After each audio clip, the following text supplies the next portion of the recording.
Okay.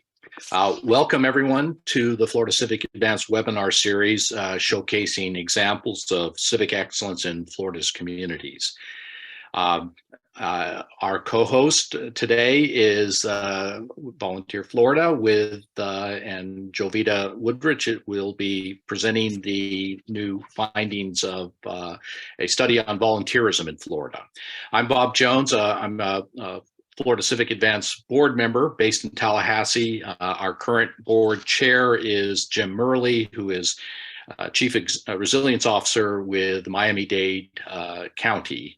We're a nonprofit network, membership network committed to working across sectors to improve civic health in Florida's communities.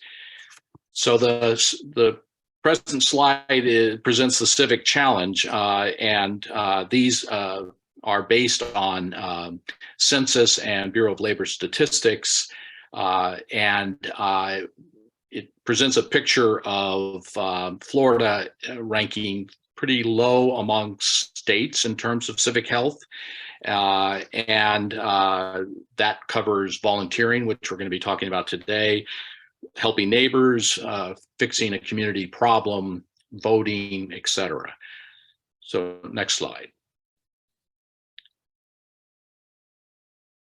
The mission of Florida Civic Advance, which is a new nonprofit established in 2021, is to advance and improve civic health in Florida communities. And that's done by promoting civic activities such as volunteering, helping neighbors, supporting giving to charitable nonprofit organizations and communities, voting, building community consensus, and multi-sector collaboration. Our vision for Florida Civic Advance is to be the premier resource for civic health and a national leader for civic innovations that inspires communities and individuals to champion civic health in their communities. Next slide. So I mentioned we're a membership organization. You can go to our website and review. We welcome members as organizations, individuals to join, and together we can dedicate ourselves to increasing civic practices, advancing civic health in Florida communities. We've been doing these programs since February, and in fact, all of the videos from past programs are available on the website.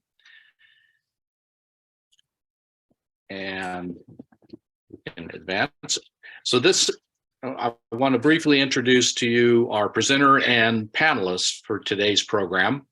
Jovita Woodrich, our presenter, is a Volunteer Services Director for Volunteer Florida. She has supported the Florida Civic Advance over the years, participating in our summits over the past 7 years, and served as a founding board member of the Florida Civic Advance. She's active in the civic space, both statewide and locally, including serving on the board of Village Square in Tallahassee. By the way, she was featured in a June 22 program on Village Square, which is up on the website. So if you're interested, it was a very interesting program. Nicole Smith is a certified expert in volunteer engagement and workforce development based in Miami. She's an author of Game On, Relentlessly Pursue Your Dreams, and podcast host of The Suggestion Box. She was a college athlete and founded Step Up, a nonprofit organization, dance organization that serves on several boards and is an emerging leader and has been recognized by WLRN as Women Who Inspire You. And finally, Alan Abramovitz is the CEO of the ARC of Florida, supporting community-based organizations, advocating for people with intellectual and development disabilities. He previously served as the longtime director of the Florida statewide Guardian ad litem program, managing more than 10,000 court-appointed volunteers. He's served in leadership positions with the Florida Department of Children and Families and Juvenile Justice, and he served as a JAG officer in the Army Reserves, the National Guard, and was a Peace Corps volunteer. Volunteering is an enduring mainspring of civic life and is central to civic health in Florida communities.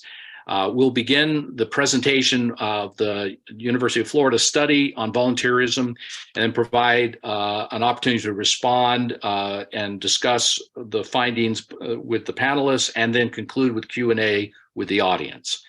So Jovita, why don't you share what you learned about volunteerism in the Sunshine State? All right, well, good morning, afternoon, everyone. Thrilled to be here with you all today.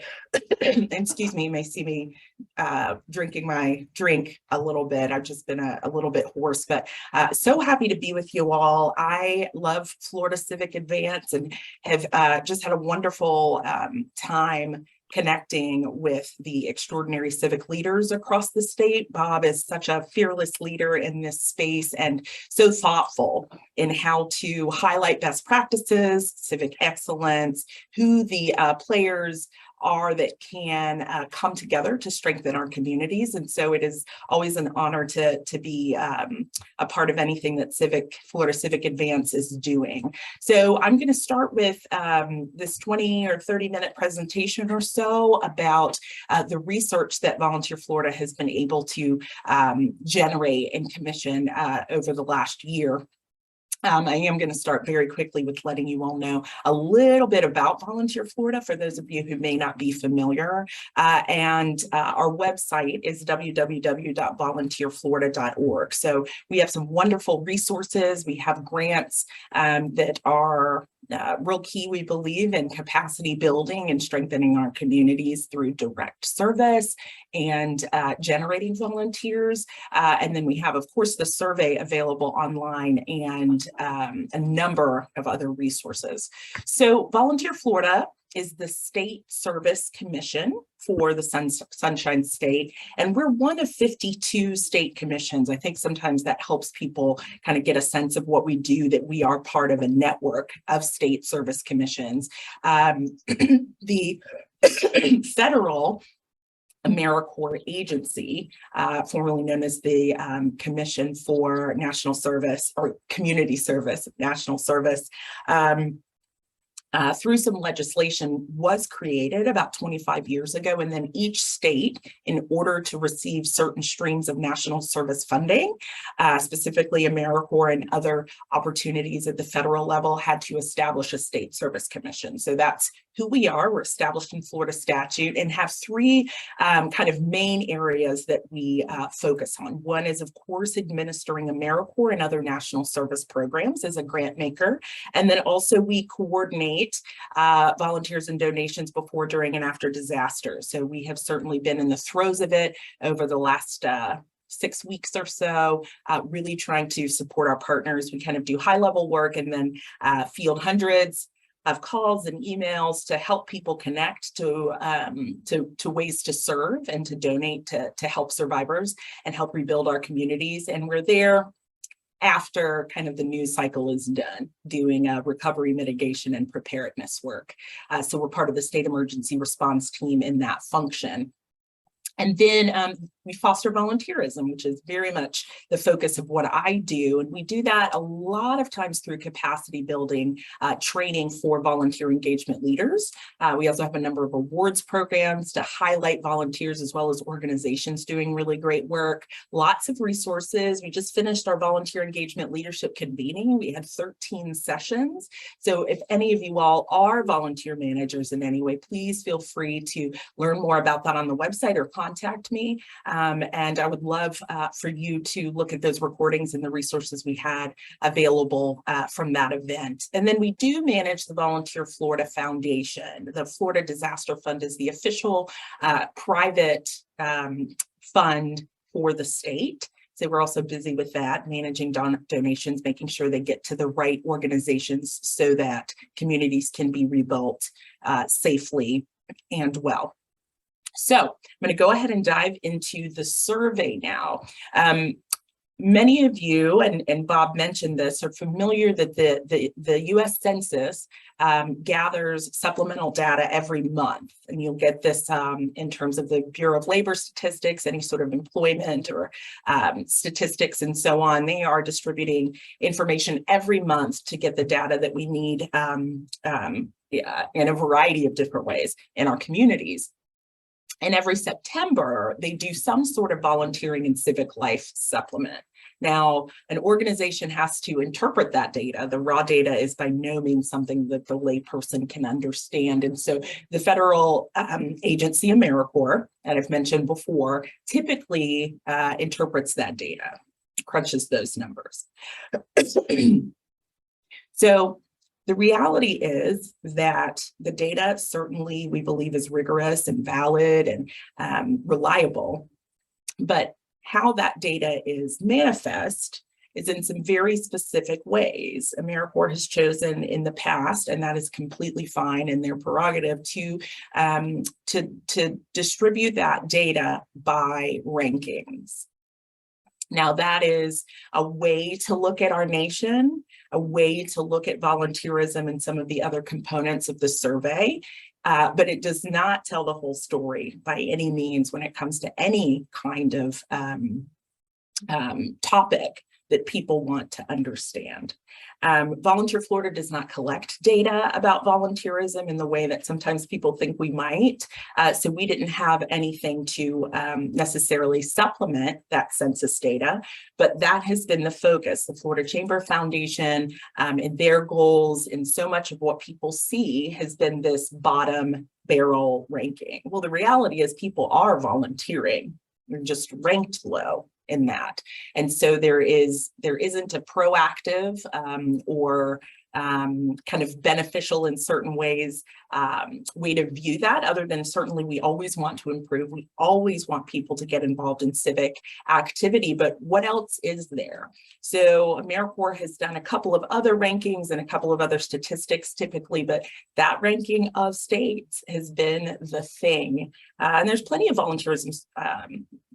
volunteerism work out there in our academic institutions across the nation, but in terms of something that really is comprehensive, so to speak, this is what people look to. Now, the reality is there are some weaknesses in any kind of data. One of which is that the very diverse nature of our state, of states like California, Texas, and New York, there are some academicians who believe that some information is underrepresented because of the diverse nature of that particular state. And then methodology, how you collect the information, the data, telephone, mail, online, all of those things contribute to what data you're able to pull in. So, although we are not ultimately responsible, certainly, for whether people volunteer or not, or whether organizations have volunteer opportunities, we want to be a thought leader and a subject matter expert. So we were able to have a budget to commission a research study. And this study is a proactive study to give a sense of the nature of volunteerism in our state. It is apples to oranges in terms of the census data. We can compare census data to census data. So this is not that, if you're going to talk about research and the fidelity of it. But we wanted people to understand here what we're doing well and what our opportunities are to strengthen civic engagement around our state. So there are a variety of different topics that we covered. And if you go to our website under volunteer, so it's one of our sliders at the moment, but under volunteer services, you'll see the survey report. You can download a takeaways report, which is kind of a glossy, shorter report. And then the full study is available as well for anyone who has an interest in downloading it. So I'll just let you have a look at that, but these are the kinds of things we covered. Motivations and barriers certainly is not something that the census data covered. So we did add a couple of layers in that way, and some of the corporate connections, employer connections as well. All right. So here are a couple of the reasons that we did it. Again, not to refute census data in any way, but we really want organizations, government entities, nonprofits to have excellent volunteer programs where people are drawn and interested in serving in those formal ways, and that will keep them coming back. If people have poor experiences volunteering, they're not going to come back, and they may not try to find another place to volunteer. So we wanted to inform best practices in volunteer engagement, help people understand from recruitment, from strategic planning, all the way through retention, how best to keep people engaged or pull people in to their volunteer programs. And then again, also looking at the bigger picture of more informal types of volunteering. We wanted to help with an accurate, more comprehensive understanding of the civic landscape here in Florida. And this is all information that is really relevant to all three sectors. So we've been really thankful to work with the University of Florida Survey Research Center on this work. So they conducted this study. So our first area that I wanted to talk about, because I think it's the one that a lot of times people think about, is barriers to volunteering.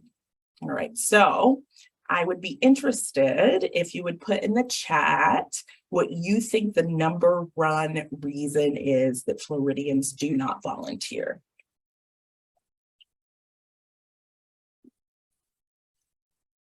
Finance, not enough time. Okay. All right. Wonderful. You all are scholars in your own right. Did not have enough time. Now, let's think about that. What does not having enough time means? It typically means that we have other things that we are prioritizing. So if I watch Netflix for 4 hours a night, that's what I'm prioritizing. And I may not have time, not necessarily because I am doing the core things I have to survive and take care of my family, although that is very much a reality for many people, but because I choose some other things to do. So we do have to, when we look at data, kind of extrapolate carefully and think about what some of these things mean. Okay, so did not have enough time, yes, number one, but what does that mean when people say that? There are a lot of different components to what that means. And again, people are choosing other things. So we can't do anything about the amount of time, although we can have more flexible volunteer opportunities. We can have remote opportunities, which is not just a computer, it can be phone calls, something that someone can do an hour in their pajamas at night. And there are plenty of creative ways that organizations can recruit individuals to support their organizations, doing work that is genuinely valuable in terms of them achieving their social mission, but that are more flexible than a few hours of a week shifts that people feel like they're not able to do. And then the other component of that is, how do we make volunteering something that in the time people have, they are interested in doing, right? So those are the kinds of things we think about. And again, that are opportunities, not just, oh dear, people do not have time. What's our next step? How can we maximize the time that people do have? And there are plenty of strategies in that space that we want to encourage volunteer engagement leaders to access and to think through. So there are a variety of them, and people could select all that they wanted. Whenever a question is framed that way, then you're going to have oftentimes these statistics that are these data points that are very close to one another. And you can see that 17.5, 15.4, 14.9. That's because people could pick multiple options here, okay? So some of these are really interesting. We think about whether people can find opportunities, where they go to look for them. That was a lot lower. That was 10%. Some people prefer to give money. Health problems, some of those, finding a good fit. All of these things connect to proactive ways that organizations can better recruit and connect to volunteers. Okay, so I'm going to go here. Here's a summary point. I've got a few of these. Floridians are invested in the well-being of their neighbors and others in their communities, right? So a ranking of 50th doesn't tell us that, but 68.3% of Floridians informally volunteer to support their neighbors. One of the cultural components of research is if you say to someone, do I volunteer? Do you volunteer? And that individual thinks volunteering is either mentoring with big brothers and big sisters, painting a mural, volunteering in a soup kitchen, and they think all of that is something that is done for hours and hours a week, they are going to say no. So understanding what the definition of volunteerism is really significant. And when you look at that in our state, this is chores and tasks for other people, getting groceries, cooking, cleaning, all of the things that you see there. And the cooking part is definitely not something that I am informally serving my neighbors with. I'm going to get a gift card or something bought at Publix, but we are all, so many of us are doing things for our neighbors that help with that civic glue, so to speak. Liz Joyner says that often with the Village Square, that help with some of the connections in our social fabric, but that is not something necessarily that we are going to talk about or connect to when we talk about volunteerism, when we talk about divisions in our communities. So this is a wonderful statistic that we are proud of. As Floridians. So Floridians are also committed to supporting the critical missions of nonprofits and government entities. So you'll see there's some of the statistics. Now, when we talk about that 47.2% with religious organizations, again, I want you all to remember that this, when we think about this more critically, it gives us more information. You think about what many religious organizations connected to faith or spirituality are doing. It's not just that people are ushering there, although many people may volunteer in that way, or that they're in the nursery there, although that might be the case too, or serving coffee. We have so many religious entities that have food pantries, that are that have clothing closets, that are doing so many things that are volunteer work in the way that we think about it outside of religious organizations. This is a wonderful way for nonprofits or government groups to partner, to connect to the credibility and reputation that a house of faith may have with their congregation, so that those individuals are volunteering with that particular organization. There could be more partnership opportunities with religious organizations that people are not taking advantage of in terms of those being places where people meet, that they connect, they bond, and also have the credibility if their leadership says, hey, here's where we hope you will serve. Here's where we want to serve together as a congregation. So there's a lot of power and strength and draw in our religious organizations. And I think there could be some optimization there when we think about the kind of work, the kind of volunteering that people do and where. So you'll see social and community service organizations, education and youth, civic, political, professional. All right, so here's the next component of this. These are the types of volunteering that people do: collect, prepare, distribute, to serve food, right? That's one of the ones we think of often. You connect that to religious organizations. And again, that's something that they certainly do a lot of, right? Some of this means that organizations can work to create and develop a message that helps people understand that beyond those top couple things that you can do to volunteer, that there are other ways for people to connect and get involved and find purpose and meaning. So this is a wonderful thing. It also helps inform organizations not doing this particular type of missional work, how they can maybe better get kind of into that marketplace, so to speak, so that volunteers are pulled into the work that they're doing. Okay, so showing up. Where do people find volunteer opportunities? Now, this is interesting because I'm going to link this to a couple of other statistics in just a second. So found it yourself, 40.5%. It's interesting. I was certainly not expecting that. But then if you look at the next one, we've got friend there at 36%. Another organization or group, Some of that could be our religious organizations. It could be, any number of social clubs, anything that we're connected to, again, with that credibility, that reputation, other people that you're connected to, referring or suggesting something. And then we've got family member down there. So think about this in this particular question: who first invited you? Now, here's one point I want to share with you all is that our research is broken down by 3 regions and then also by 7 regions. So you get a little more granular when it comes to these statistics. For example, if you look at the Florida Panhandle, 37% found the opportunity through a friend, right? So it's higher for the Florida Panhandle than it was for the state in that area. And then the second was found it themselves. The other was another organization or group.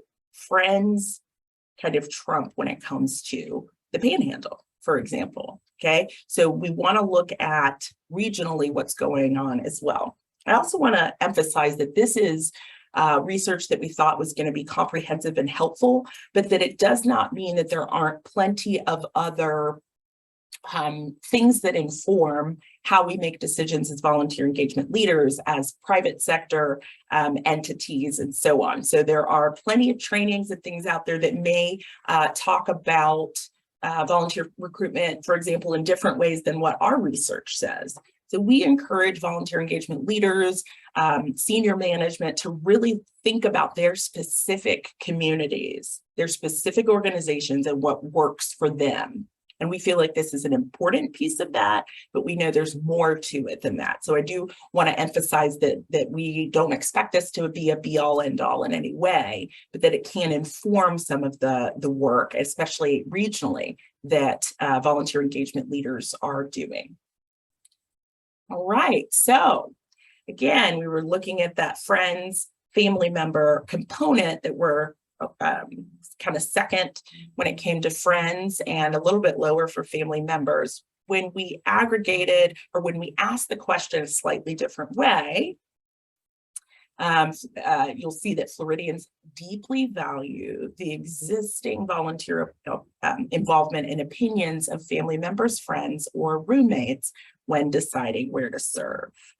When we put family, friend, roommate all together in a question, 44.7% of people say that that's the initial, that impetus for the initial involvement. Again, that points to some of that civic glue, some of that connection that we have with one another, the trust that we have in one another, and how important that is. Existing volunteers are tremendous ambassadors in their workplaces, with their friends, with their families, to influence people to serve. And so volunteer engagement leaders really empowering their volunteers to understand the impact of the work that's being done at that particular organization. So it's not just I had fun doing this particular activity, but here's how this activity contributes to the mission of the organization, and thus how it strengthens our community, helps our community thrive. That kind of language is so important to get out there, and your volunteers can be some extraordinary ambassadors. We unfortunately don't tend to equip our volunteers to be able to communicate and have the language for that. And then again, correlates with this family friend relationship component, how they first found out: word of mouth. 34.6% of individuals said that. So it's interesting when you phrase particular questions in different ways, you get slightly different information, and then you synthesize it yourself in terms of what's best to use and how it will inform and motivate the work that you're doing. So I'm going to move through a couple more things so that we can get to our panelists in just a moment. Motivations: being asked or invited by a friend or family member. We've got it again. Then we have ease of access. We manage Volunteer Connect, which is an opportunity for nonprofits and government agencies to post their volunteer opportunities. And as the public has interest to browse for opportunities, that's part of why we've done that. wanting to participate together in volunteer opportunities and so on. So this is really interesting. Again, we want that cost benefit ratio. We want to look at what are the reasons why people volunteer, our messaging, our language. Beyond you can make a difference. There's some specifics about how we put that out there to our communities that will help draw people in and help them understand that they have a purpose in serving. And there's a few other ones there. So this one I think is really interesting. And we put these together in our takeaways report this way. This is one of the pages of it. Floridians want to volunteer, but often are constrained by limitations. Here's one thing that was just a suggestion, but employers can transform the desire into action by offering programs, policies, or paid time off to encourage volunteering. So people want to volunteer, 81%. Are likely to volunteer again, okay? 62% of employers did not have programs or policies to encourage volunteerism or have paid time off. It's extraordinary. Our state gives 4 hours of administrative leave to every state employee. There are organizations that could capitalize on that by connecting, and especially here in the Panhandle, of course, with Tallahassee, to those state agencies, to those employees, encouraging them to know that they have that paid time off and that they can utilize it. There could be people who answered the survey who had no idea that that administrative leave was baked in as a benefit as a state entity. Now, businesses have a number of different priorities. So this is just data, but it's worth thinking about when we look at all of these statistics together. Are there ways that employers can encourage volunteerism? And it could be just sharing more about what's available in the community, even if a policy or procedure or paid time off is not realistic. That doesn't mean that championing civic engagement is not realistic. So there are ways that that can be incorporated, whether it's staff development, maybe it's a group service project quarterly. You know, it's not necessarily that you give somebody 3 hours off every week to volunteer. So those are a couple of key things. All right. Well, the last thing I wanted to share is number one reason people volunteer is because it enriches their lives and brings them joy. We want to remember that reasons why people volunteer can be very personal. If somebody wants to volunteer because it helps their resume, great. Assessing and judging people's reason. If they are an excellent volunteer, they're an excellent volunteer. So we can look at these connected to some of the other things I've talked about and figure out how best, again, to pull people in, to keep them engaged, to help them recognize how core volunteering is to our civic right and responsibilities, and that it genuinely is an extraordinary benefit to our state, to our community. So this is the work that I do, as I mentioned before. And so please connect with me. I'll put my email address in the chat. And then this is just my last thing is this quote, which is, I am of the opinion that my life belongs to the community. And as long as I live, it is my privilege to do for it whatever I can. One of my favorite quotes, especially in this job and in my life. So I'm going to turn it back over to Bob, who's going to facilitate some discussion with some extraordinary leaders who I'm glad to be in the company of. Thank you, Jovita.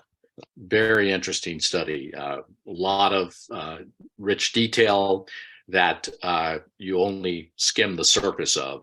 So for our panelists, I want to go to Nicole first, and then Alan, and describe your thoughts and reflections and to how this report figures in terms of your understanding of volunteerism, or any surprises. So Nicole.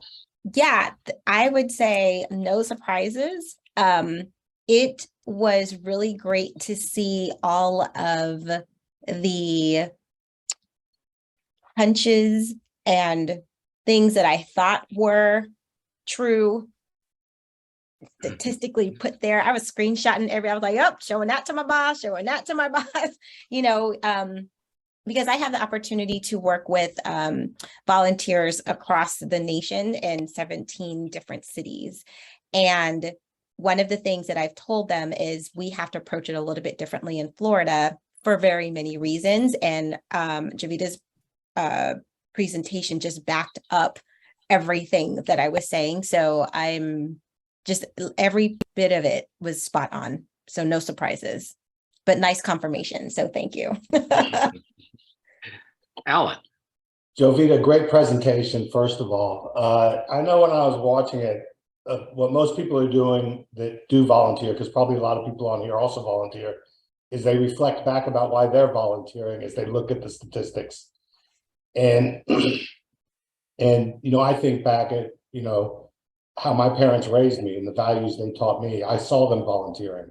Our family business was public service. And through their volunteering, I got to volunteer. I remember when I was young, putting up pins at a bowling alley for people with disabilities.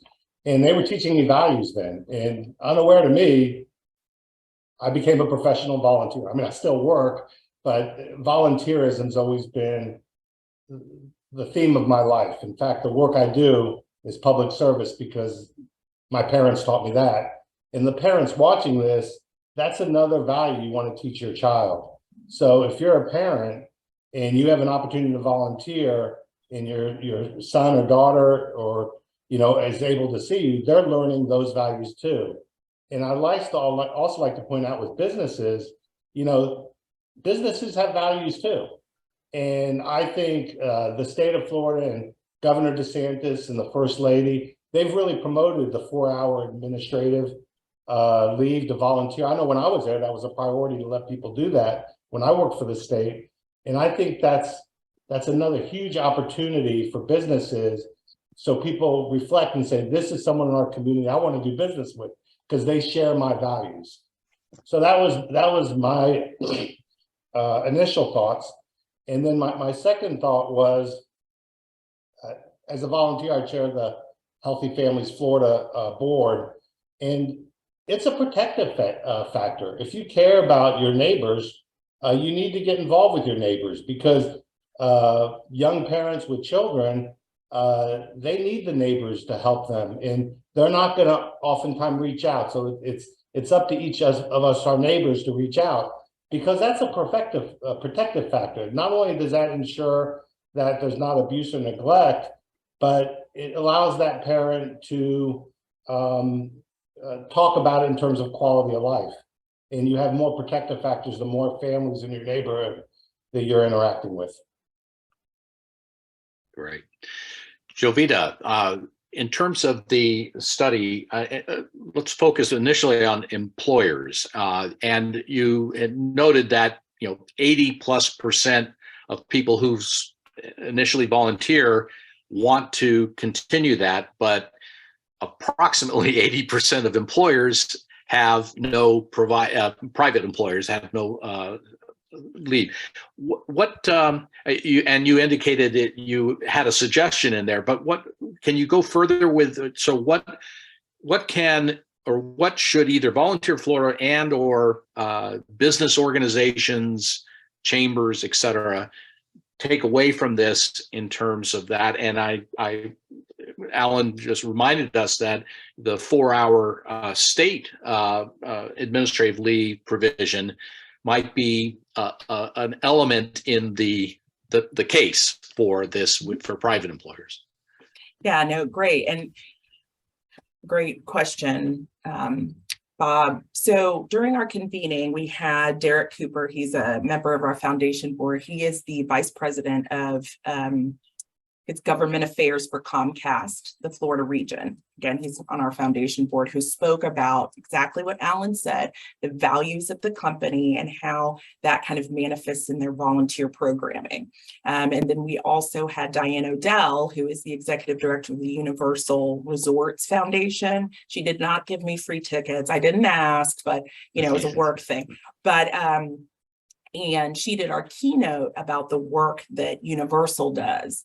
And the reality is that most businesses, well, lot of folks the idea of innovation and creativity when it comes to volunteerism, when it comes to employee engagement, it may not be front of mind for people. There's a potential bottom line. Corporations are dealing with insurance, risk management, putting out a good project, a good product, good service, all of which is completely legitimate and so important. But leaders talking to leaders in the private sector about this work is extremely important. So what Derek had to say, what Diane had to say, those are really critical pieces so that people get those ideas, they think through what their values are, they recognize their leadership role as a private, as part of the private sector in growing civic engagement. Now, with that, Volunteer Florida next year is going to have 1 or 2 trainings that are specifically about CSR and employee engagement as a result of this research, and it's going to be for the private sector. And our CEOs have always spoken at the Florida Chamber statewide forum.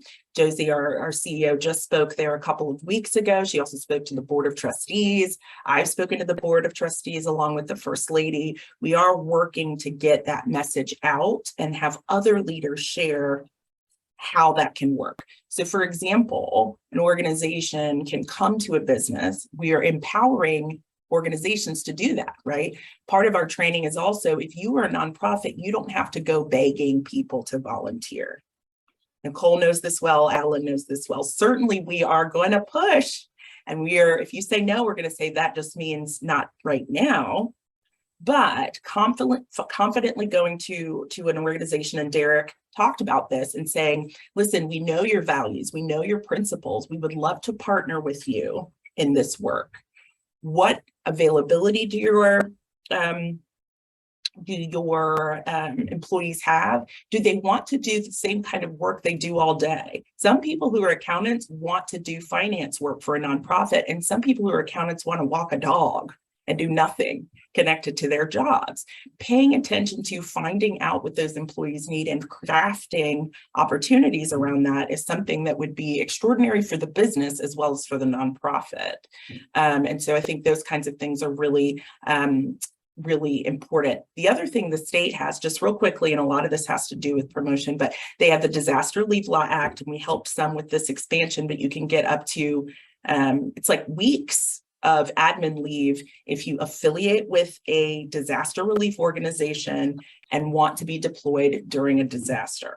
It used to be only the Red Cross, but now it can be any vetted organization. Of course, you have to get approval, but some of those things are out there that other businesses can see and understand and be inspired by. So we are working on that with the capacity building side of this, but we also need our nonprofits to step up, have the professional presence and offerings so that businesses are drawn in to that work. Last quick thing, I went and spoke at FSU at their Jim Moran School of Entrepreneurship, I believe, a few years ago. And this freshman kid who I could barely hear and was in his pajamas, kind of mumbled to me that he really wanted to volunteer and he didn't know what to do. And I said, what do you like to do? This kid has put together some of the most beautiful websites I've ever seen. Now, a nonprofit we know is in Times New Roman and can't figure out how to do that, right? And he's like, well, I would love to help with that, but I don't really know how to ask. This guy, our nonprofits are paying thousands of dollars when this kid could set it up for you. They have no idea how to do it. And does he need to be in the office necessarily to do that? So this is the kind of thing we want to start thinking about for our corporations, for our nonprofits, moving people out of some of these conventional ways of thinking. So Jovita, there is a question from a participant in terms of volunteer motivations and easy access to information. Can you provide any additional details to the methods of communications that Floridians found most accessible? Yeah, so we did not, we did that in terms of thinking through how we did the survey. So we did Right. phone, mail, and we had an online option, but that wasn't something included in this particular survey instrument. We're hoping to do some supplemental research in the future and do this more regularly, but I think it'd be great to hear from Nicole and Alan in terms of what they've found with that kind of accessibility component for their volunteers. Alan, Nicole, do you have any thoughts on that? Finding the right volunteer is critical, but also finding the type of person that would want to be a volunteer in your organization. When I was at Guardian Ad Litem, I knew just from studies specifically toward volunteer child advocates, that's what they're considered, that they needed to see the Guardian Ad Litem probably like 4 to 7 times before they'd actually pick up a phone or talk about it or something. And I know when I was there, my goal was to expand it. They have well over 10,000 volunteers now. And by the way, we signed up for Volunteer Florida with every circuit. So you guys, I know, are part of the reason they celebrate that. But I was targeting retired military because they'd be mission oriented. They probably wouldn't feel uncomfortable talking in front of a judge. But I knew to get people that weren't in a role like that is I needed to deal with the part that would probably keep people from volunteering. And that's maybe talking in front of a judge, feeling like they're by themselves. So when we promoted it, we talked about you're part of a team. You have a lawyer, you have a social worker, and you're part of it. You're the expert on the child. The other person's the expert on the court, the other's on the social work. And so you have to frame it to people so it's going to be something they want to do, because, if you make that connection, you're going to have a forever volunteer. You might find someone who's really, let's say you're in Volusia and St. John's, they have people that volunteer to rescue sea turtle eggs or something. You might want to go to the post things at the zoo, maybe at the Brevard Zoo about there's a volunteer opportunity to help wildlife or something.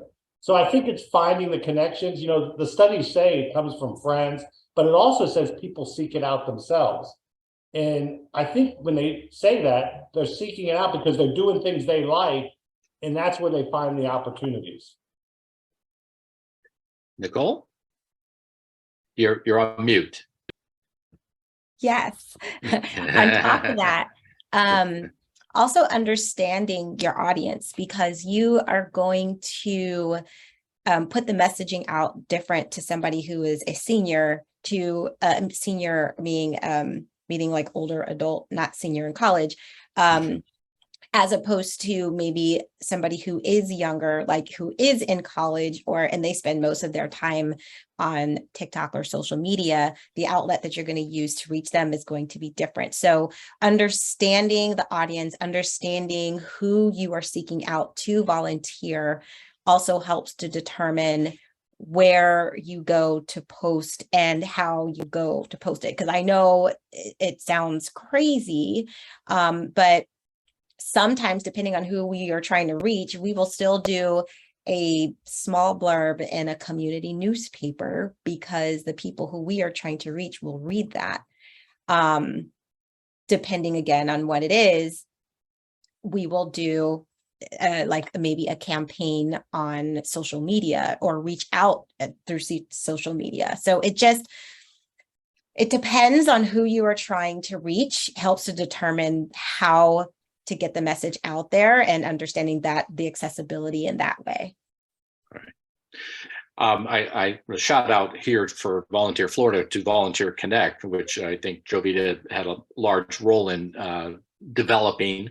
But the question I have is, so when you are suggesting partnering with businesses, partnering with religious organizations, what guidance do you have for people who are organizations, for example, who are unclear about what the pathway is to partnering? You're on mute. That is a great question. And I do want to show you something really quickly as I chat. This is the the convening that I was mentioning to you all. Can you all see that? Yes. Okay, great. So here, we look at our agenda, and this is only because this kind of deep dive is available here. And we try to do things about this, but we had a two-part on call, and it was called Recruiting Your Ideal Volunteer with Smart Strategy, as well as this mutually beneficial partnerships, mission-driven volunteerism and private sector engagement. And so we really try to focus on some of these very things that people have a hard time with. So I do want to say that some of these resources we really try to provide, but some of it, again, do your research on the organization. So what do you know about them? What do you know about their principles? What do you know about their values? What do you know about their reputation in the community? Okay, size of the organization. Look before, it's like when you do an interview, if you haven't looked at what the business is, they're going to know that you were not prepared. So that's the first part, is doing your homework and your research. And then the other part is thinking through first all of the ways that you could mobilize volunteers and having that repository of options. So it could be that that organization does a remote volunteerism activity quarterly for 4 hours, right? That's not something they're going to think of necessarily, or maybe it's a lunch hour thing where they come, they eat, they do kind of the next, they support you all in that way. But coming with a set of options, and also knowing your mission and your vision well, and how it's helping people or animals or the environment in your community, you have to be able to articulate that well. I think it's important to have senior management as well that's connected. So your CEO, your executive director being behind you on that and being a resource for you is really important, that it's not just you kind of out there hoping for something. And then again, this is a proactive thing, not a begging thing, because it's mutually beneficial, right? So, our nonprofits need to have that attitude. So Jovita, there's one last question, which is a big one, and Doug Dobson framed it as, do you have any thoughts on how to reconcile the relatively positive view of this survey with the less positive view of the census or AmeriCorps national report? Yeah, absolutely. And part of this, again, is that the research is not comparable. You can't compare these two in a way that would be linear and appropriate research-wise. So that is, a hard component of this, which I totally understand. And I think the application of the research is the most important part of this, which is looking at those two things. Let's say we're potentially in the middle there. The point still is that we need more people to volunteer, and that we want to have varying strategies for how to do it. And we need to look at what our community makeup is in order to understand that. So if you look at this on a regional level, which the census doesn't do, what does it say in your particular community? And then thinking about whether you see that in where you live and with your citizens. So again, this is not a competing view thing. And yes, relatively positive, and we're glad for that. But we also, and if you wanted to look at the detailed methodology for both of those, I am a nerd, so I love to do that. Then that can help inform how you make a decision about which is most accurate. That's certainly a way to do it. But ultimately, I think what it does mean is there's some encouragement there, and then there are always ways to grow. So I know it's a hard thing. So we're approaching the adjournment time, and so I wanted to make sure I was just looking to see if there are any other questions. This was excellent. The Q&A brought forth some interesting questions and some strategies, perhaps. First of all, I want to thank Nicole and Alan and Jovita for their engagement in this topic area, and for Jovita for your presentation of really helpful and distinct results and positive findings. I'll just mention the Florida Civic Advance. You can go to our website. It has information on membership, etc. And the next slide should be our next panel. There we go. Yes. So on December 15th, we're going to review and take a look at a closer look at the lessons learned from the 2020 Civic Health Study by the League of Women Voters in Greater St. Pete. And it's focused on the city of St. Petersburg. And so we're going to kind of look at how we tease out what civic health means and how it relates to different aspects of a very diverse community in St. Pete. So again, I want to thank all of you for joining, and especially for the panelist and the presenter. I think you can advance there, and that says it all. Okay, I think we're finished. Thank you, Nicole and Alan. You know, I adore you both, and I'm glad you live in my state and not another state. And thank you to all of you who were here. Please feel free to reach out to me. I just put the link for where you can get the takeaways report as well as the full report. I did put in the chat box the Governor's Faith and Community Initiative.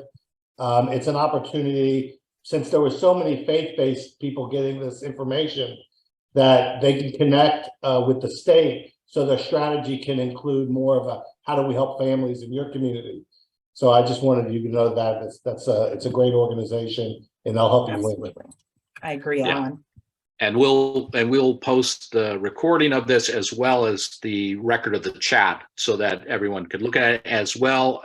We'll also, I think, Jovita, you'll help me in terms of posting the PowerPoints that were associated with the program. Absolutely. Okay. Thank you all so much. All right. Thanks, Jovita. Thanks, Okay. Alan. Bye-bye. Thanks, Nicole. Take Bye. care.